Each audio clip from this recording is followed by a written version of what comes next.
When it comes to photography related thing, it is 100% legal to take strangers photos. But even something is legal and somebody don't like let's say if I don't like that you took my photo, I can escalate the issue even bigger. Like, yo, why did you take my wife's photo, or why did you take my husband's photo, or why did you take my family's photo? And they can become all ghetto up with you to actually cause a fight. And this is very common with the South American, and also it could be even from anybody. Even drunk people come in, even with the kids, they can come in and they can escalate a serious problem. So you have to be very aware.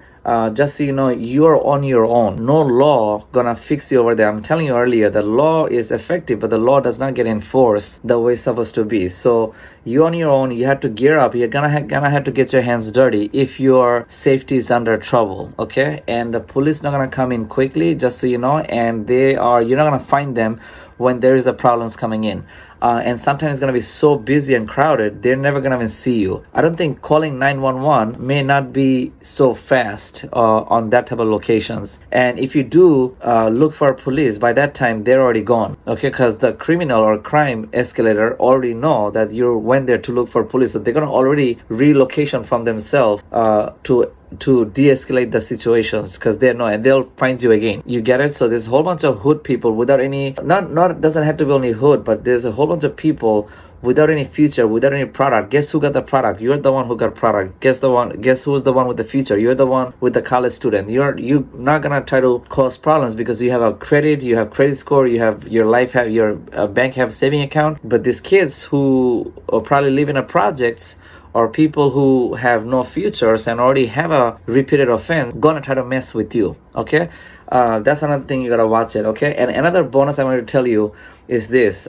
Your outfit is matter. So if you dress very sharp, this is something completely my research, you want to listen to this, is very important. If you dress nice like a good boy, people will try to mess with you, or people will ask you for more discount, or people will say, oh, why you try to say that, when you act like when you wear a hoodie, doesn't matter, winter or midsummer or whatever, if you dress like a bump, people don't want to ask you for discount. Okay, if you dress like a baggy outfits, just like no styles, not like a good home bodies, or like a, not home bodies, but like a good family person. If you don't dress like that, people don't want to mess with you and they don't want to argue with you. But if you dress like suit and tie and dress very nice and act like a gentleman, hey, would you like this, would you like that, you'll see the customer will try to mess with you.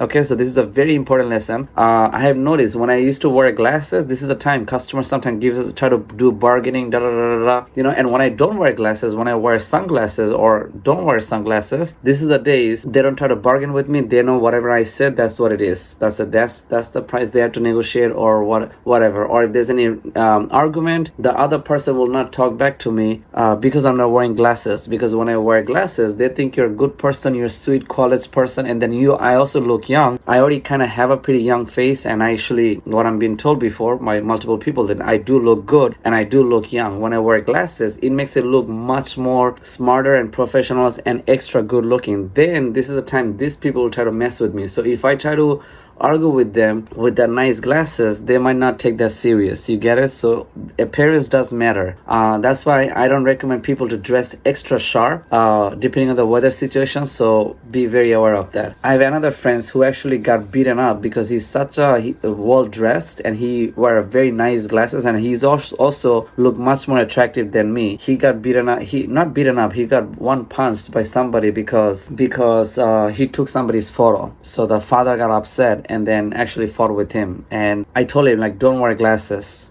You see, so this is very important because people don't think micromanage like me. So obviously credit to me. You want to press like and subscribe and save this video for later on. Next tip is what's the next thing I gotta say? Oh, this is very important. Okay, I'm gonna make another video next time sharp, is the proxy fight. There's a lot of gossiper and a lot of petty people who like to gossip from other person to other person and other person. And when you do try to walk toward the train stations or other places, you gotta kind of watch it, because what they do is that they will try to pay the people you're gonna have who you might have an issue with, or security guard. If you have any issue issue with somebody, they will pay somebody else to attack you. Okay, this is still effective. People still do this, so you have to be very careful how you walk home, or what type of vehicle you use to go home, and what type of transportation you use. Very important. You want to watch your 360, and you want to go there, and you want to go silently, especially at the beginning stage, right? There's a story I heard where in front of the Chase Bank, passing the Hard Rock Cafe next to the train station, the big Chase Bank on the corner, somebody got beaten up. Some Puerto Rican, some dude told me this, that somebody got beaten up because bunch of people jumped on it. So all these stories, when you hear on the news, it raises question that who sent these people, or how long they were tracing him, or how long the paid proxy war is still effective. There's also even girls are involved. Or some dude wanted to pay a girl to throw you a bunch of Coca-Cola or a bunch of sticky cakes in your face because they pay them few bucks. Okay, these things are effective, and these girls are poor. There's a lot of the druggy girls out there, so it could be a lot of this drama, so you gotta watch it. So there's a lot of proxy unfair things. So only one advice before this video get longer is you gonna have to get your hand dirty. The good student policy does not work. You have to get your hands dirty. You gotta don't bring up the law over here while the law is not really protecting your side. The court thing, they're gonna say, some people will try to mention the court thing and all that thing, police report thing. That's more like an after. If you want to go to the law side as that, I would recommend you to do this after the duty. Don't do this at the middle of the duty, because what happens is if you go at the middle of the work, like if you're working there at the middle, you try to go to the prison to make a police report and stuff, though they're gonna just procrastinate. They're gonna put you on the line, like sometime on purposely, or they're not gonna even take your thing seriously. You can easily lose 2 to 3 hours to do this legal stuff at the middle. So I would tell you to do any if you want to sue somebody and do stuff like that, you would rather do that the next day or on your off times, but don't do that at working time. Just gather the record and all that stuff, and then you can take the actions next day when you go home or later. But it's not worth of staying to those stations, because these police are so tired of any sort of complaints, so they try to ignore, they automatically ignore many cases, or they try to proxy ignore cases if that's not a serious injuries and stuff, or they try to they're not gonna take your reports. So don't do this stuff.